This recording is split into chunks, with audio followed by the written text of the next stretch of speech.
सब network crime world को subscribe करें, बेल आइकन दबाएं और अपडेट पाएं।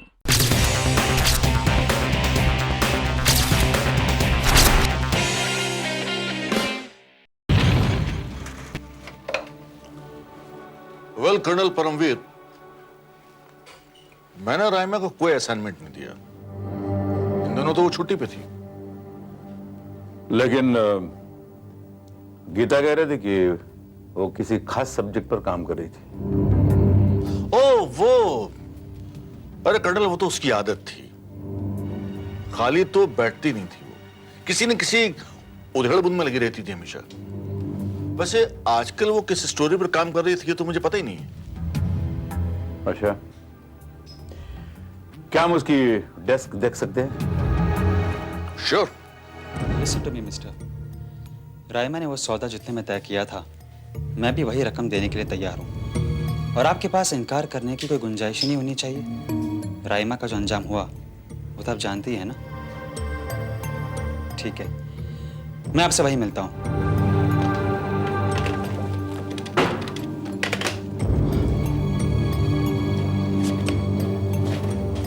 अरे कर्नल, आप यहाँ? हाँ, लेकिन तुम यहाँ रायमा के डेस्क पर क्या कर रहे हो?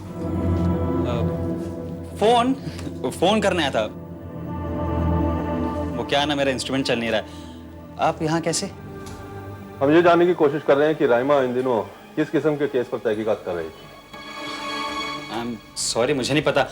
आप लोग तहकीकात कीजिए, शायद आपको पता चल जाए। Excuse me.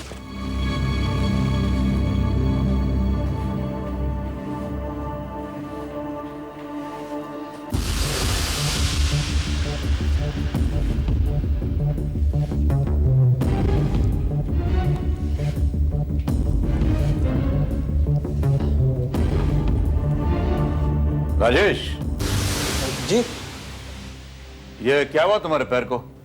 वो बाइक का एक्सीडेंट हुआ था, चोट लग गई। अच्छा, वो हड्डी नहीं टूटी वरना। Take care. या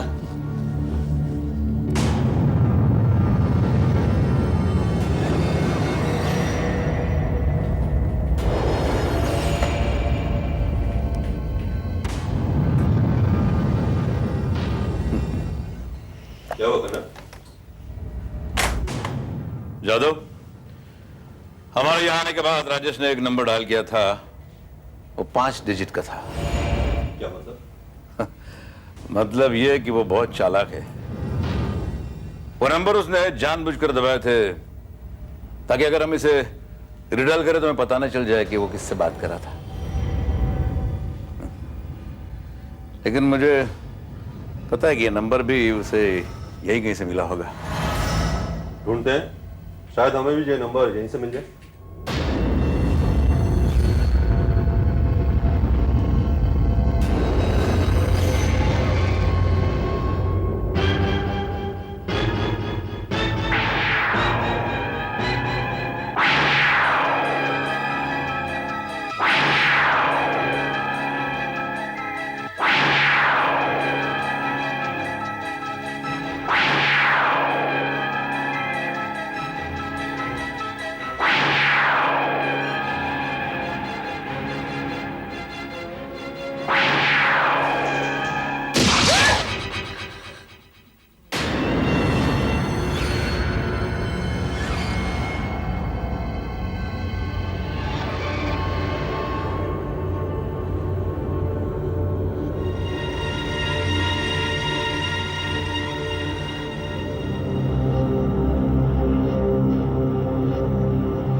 यहाँ तो हमें कोई ऐसी चीज नहीं दिखाई दे रही जो हमारे काम आ सके। लेकिन एक चीज यहाँ है जो यहाँ के लिए बेकार है, ये व्हाइट टेप।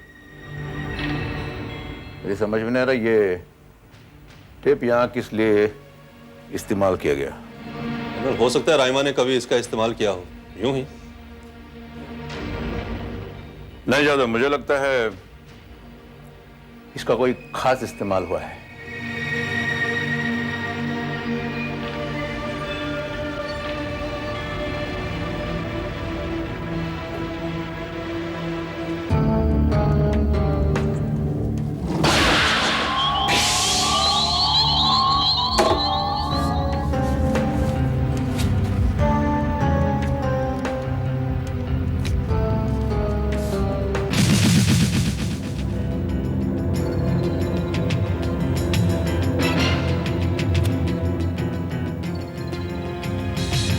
ये देखा, ये फ्लॉपी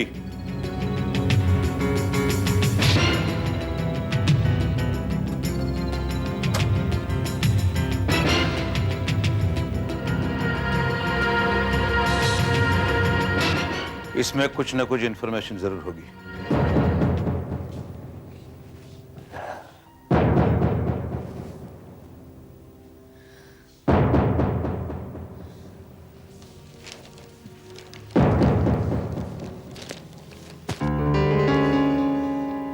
ओह माय गॉड, ये तो बहुत बड़ा स्कैम है। लेकिन राइमा जब सब कुछ जान चुकी थी तो उसने फौरन पर्दाफाश क्यों नहीं किया?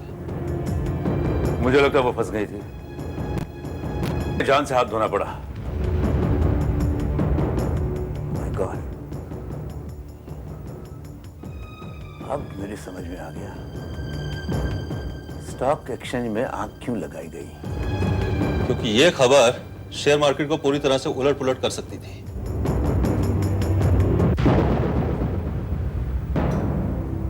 यादव, स्टॉक एक्सचेंज में आग, यह भी तो बहुत बड़ी खबर हो सकती है ना। तो अरे जरा सुनो तो, जाओ, तुम्हारे पास इस मैगजीन का लेटेस्ट इशू है साहब, ये लीजिए।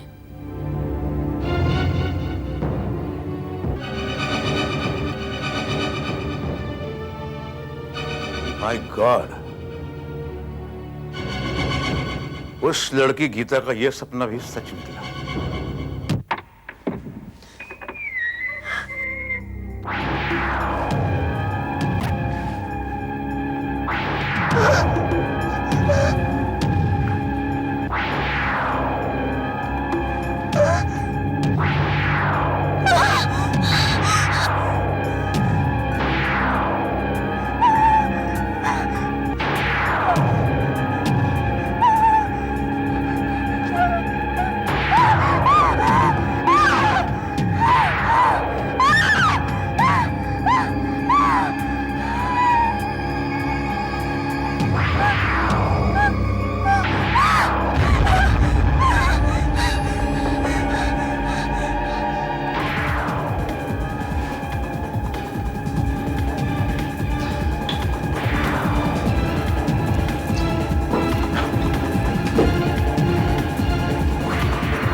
गीता,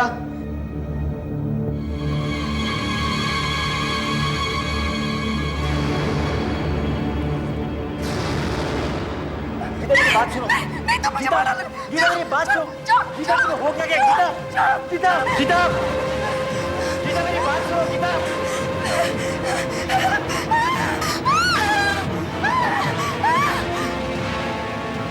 गीता, गीता रुक जाओ। गीता, मेरी बात सुनो। गीता, गीता मेरी बात सुनो। गीता, गीता मेरी बात सुनो। गीता क्या पागल बनेगी? मेरी बात सुनो। गीता, गीता,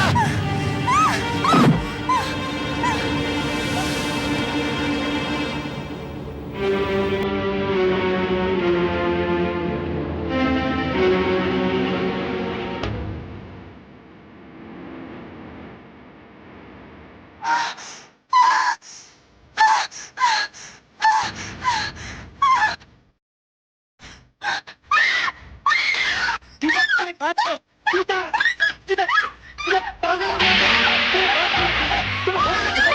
मेरी बात सुनो।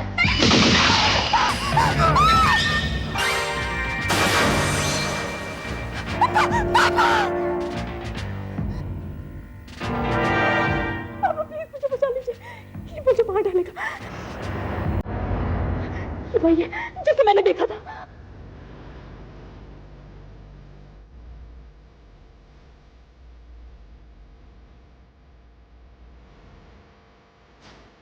ये राजेश है। ये तुम्हें क्यों मारेगा? ये तो तुम्हारा अच्छा दोस्त है बेटा। पापा मुझे भी इस बात का यकीन नहीं हो रहा है, लेकिन शायद इसी ने रायमा का खून किया है, और इस डर से कि कहीं मैं इसके लिए खतरा ना बन जाऊं। नहीं मिस गीता, रायमा का खून राजेश ने नहीं किया।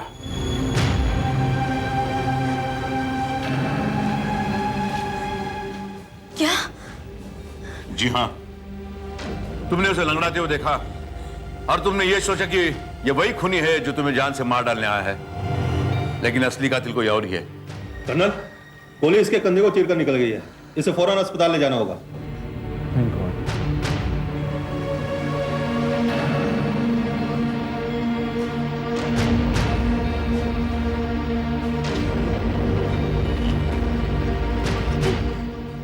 आप दावे से कैसे कह सकते हैं कि खूनी राजेश नहीं है?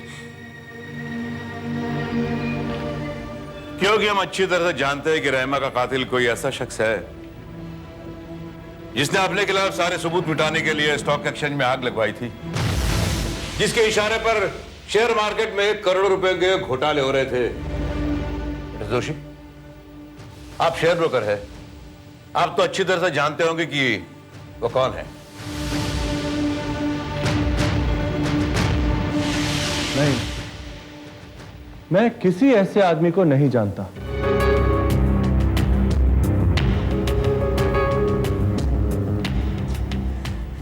गीता, तुमने वो रिवॉल्वर तो देखी होगी जिसने रायमा की जान ले ली। दोबारा देखोगी तो पहचान लोगी।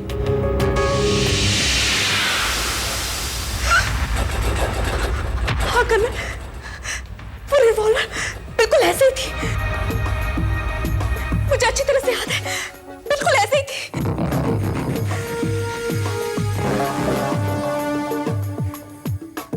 ऐसे नहीं गीता, यही रिवॉल्वर थी, हमारे पापा की रिवॉल्वर। और इस रिवॉल्वर को चलाने वाले हाथ भी यही थे। क्या बकवास कर रहे हैं कर्नल? राजेश पर चलाई गई गोली और रायमा पर चलाई गई गोली की बालास्टिक रिपोर्ट ये सब साबित कर देगी मिस्टर जोशी। और वैसे रायमा में भी अपने रिपोर्ट में साफ साफ आप ही का नाम लिखा है, लेकिन शायद गीता के पिता होने की वजह से उसने आपका लिहाज कर लिया, लेकिन आपने उसका कोई लिहाज नहीं किया है ना। पापा क्या ये सच है? बोलिए पापा, आपको मेरी कसम, क्या ये सच है?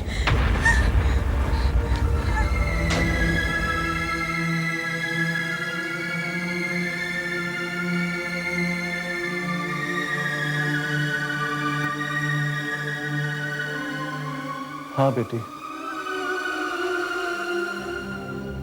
मैं और क्या करता, इसके सिवा मेरे पास कोई चारा नहीं था। जब मुझे पता चला कि राइमा के पास मेरे खिलाफ बहुत सारे सबूत इकट्ठा हो गए हैं, तो मैंने उसे मिलने के लिए हाउस नंबर 44 में बुलाया।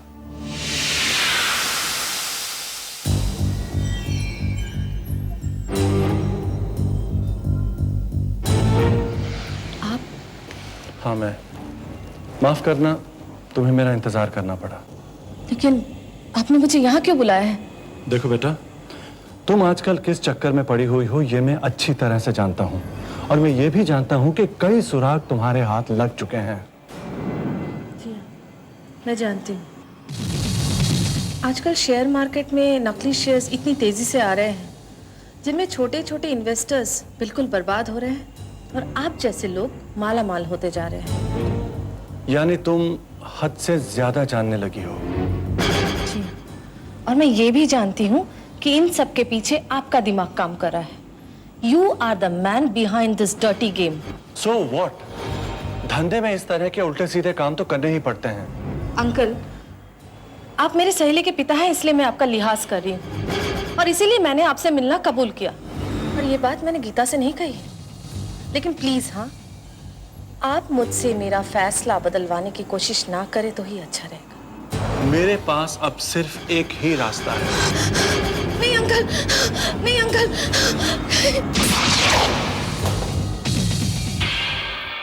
अगर मैं उसे नहीं मारता बेटी, तो वो मुझे जीते जी मार देती। यानी आपको पता था कि खूनी राजेश नहीं है, फिर भी आपने उस पर गोली क्यों चलाई? बोलिए। वो इसलिए बेटा कि राजेश मेरी असलियत जान चुका था। जब मैं यहां आया तो तुम बेहोश थी और राजेश तुम्हें होश में लाने की कोशिश कर रहा था। गीता, गीता प्लीज शांत हो जाओ। गीता, गीता प्लीज मेरी बात सुनो। देखो गीता, राइमा का खून मैंने नहीं किया है। गीता मेरी बात सुनो, मेरी बात सुनो। राइमा का खून मैंने नहीं किया, तुम्हारे पापा ने किया है। तुम्हारे पापा ने, तुम्हें यही बताना आया हूं मैं। राइमा का खून मैंने नहीं किया गीता, तुम्हारे पापा ने किया है। मुझे माफ कर दो बेटी, मैं लालच में अंधा हो गया था, पागल हो गया था मैं। मुझे विश्वास नहीं हो रहा पापा कि आप ऐसा कर सकते हैं। अगर रायमा की जगह मैं होती तो आप मुझे भी मार डालते ना। नहीं बेटी। मत कहिए मुझे बेटी, नफरत होती है मुझे ये सोचकर कि मैं आपकी बेटी हूं।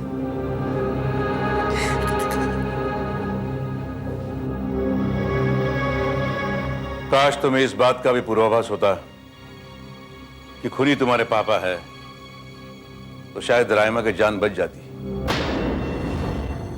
राजेश के बारे में तुम्हारा पूर्वाभास सच था,